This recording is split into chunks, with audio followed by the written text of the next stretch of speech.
Klaus Herberth. He is a research assistant in the Distributed Systems Laboratory at the University of Constance in Germany. And what's interesting is I asked him, since he's working with distributed systems, is he looking into DLT, distributed ledgers and blockchain?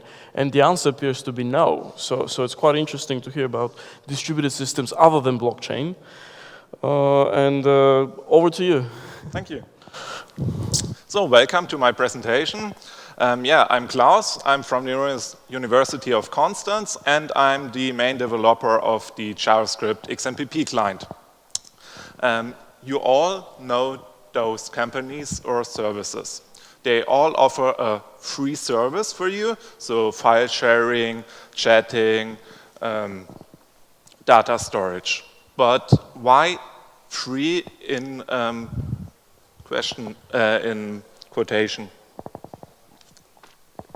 Because, you don't pay money, but you pay with your data, as we already heard. And this is something I don't want, and you should also don't want too. The solution for the communication part, which I propose, is XMPP. It was formerly known as Jabber, and it stands for Extensible Message and Presence Protocol. It's a federated chat protocol, and the X is very in the center of the protocol, the extensibility, because the core protocol is very small. So it's just message exchange and the presence. All other parts like file transfer, multi-user chat, and so on is all in extensions. The cool thing is every of you could contribute an extension, because the complete process of creating new extension is community work, so you don't have to be a paid member. There is the XMPP software foundation, which coordinates the whole thing, but this complete foundation is made from the community, so there are no paid members. The complete process follows the FLOSS, the free Libre open source software principles. And also most of the software for XMPP is such FLOSS software, or FLOSS. So this means the source code is open, it's under an open and free license, and you don't have to pay anything to get that. But how does XMPP work? So for example, here we have 3 users. It's me, Marcel, and a cat. And every user has a contact list, as you can see at the 4 bubbles under the picture.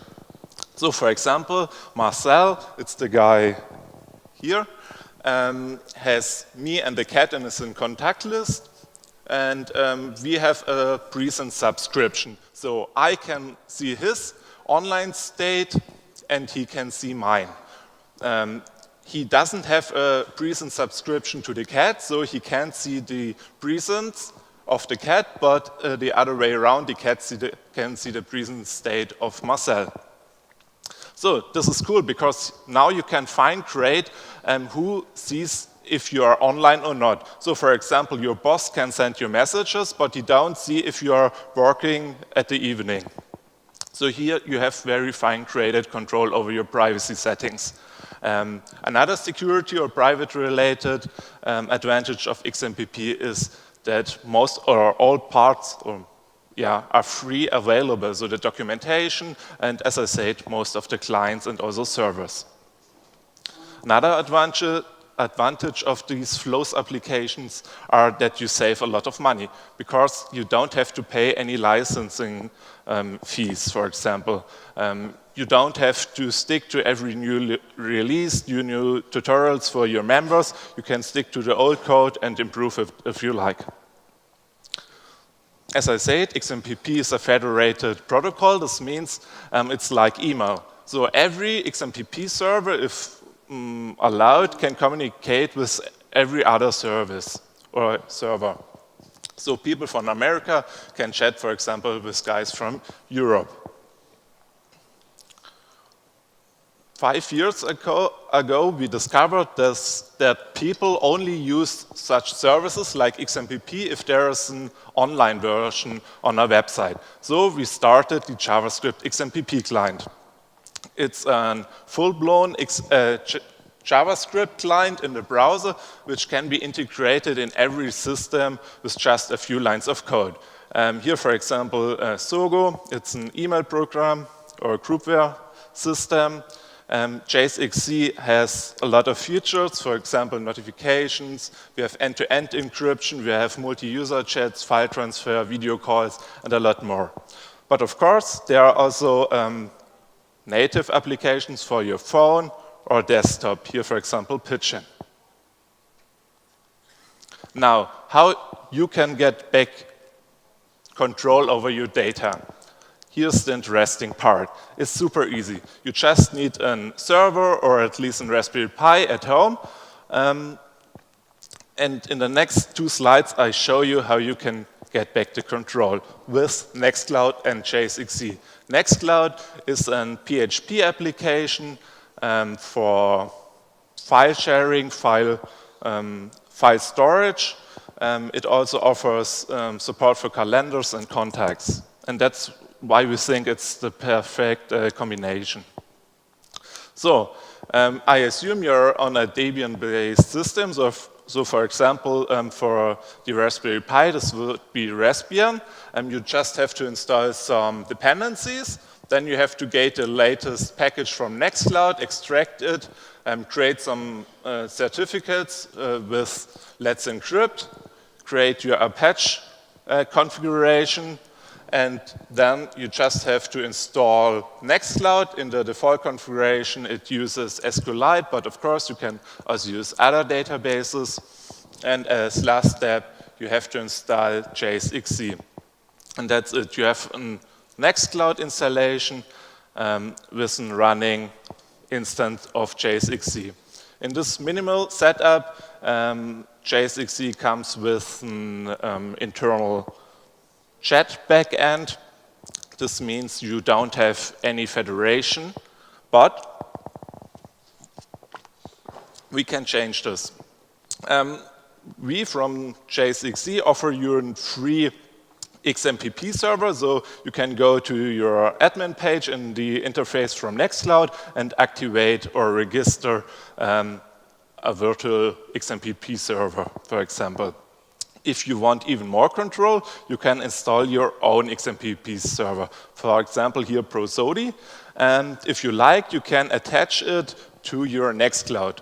Attach in the sense of using Nextcloud as authentication backend for your XMPP server. This means you can use the Nextcloud user management to add new user, change passwords, and so on. And those settings are used also for your XMPP server. Of course, you have to configure Prosody and add Prosody or your new server as backend. Of course, here are a lot of steps missing, but on our homepage you find a detailed instruction. If you've done all this, congratulations, you have your own data storage and your own chat server. As I said, here was some steps missing because the configuration is not huge, but you have to define a few fields, and you find detailed instruction on our homepage. Of course, you can reach me on XMPP or even on email, and you can follow us on Twitter. Okay, thank you.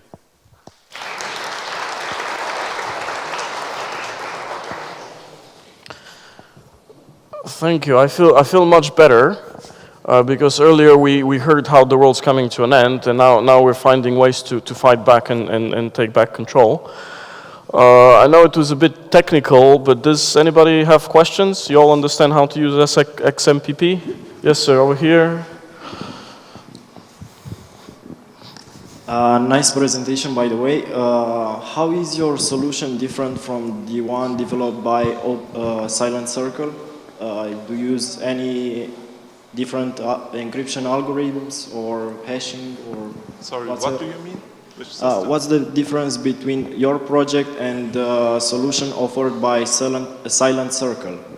Silent Circle. It's a similar project to yours, and it's already active, and they have more than few thousands of users, including me. I have a phone from them, and I use their service, and it's fully end-to-end encrypted. And okay. What's the difference between? Yeah, so I don't know the service, but here's the point that everyone can have his own server for chatting. For example, a company can have his own server and also restrict that you can only connect to a limited subset of other XMPP servers. The encryption in XMPP comes from the client. So if you want to use end-to-end encryption, you have to use a client which supports, for example, off-the-record messaging or Memo. Okay, thank you. Thank you. And we had a question over here. Thanks.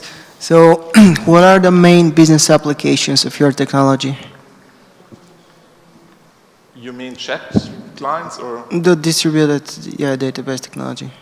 Overall, Is it email? Is it sending files? Is it what's, if you're a business, how do you use this in your day-to-day business? Okay, so in Nextcloud you can use to store your data, so your files and much more. You can also use it to manage your contact list, your address book, and your calendar.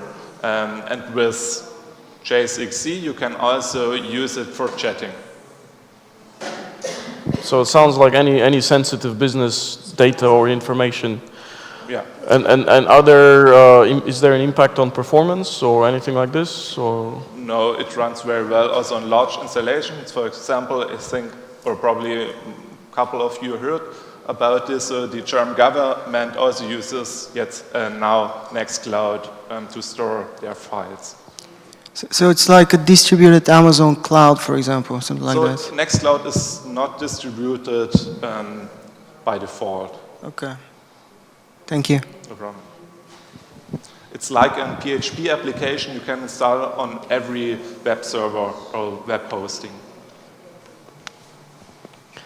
Well, thank you very much. Thank you.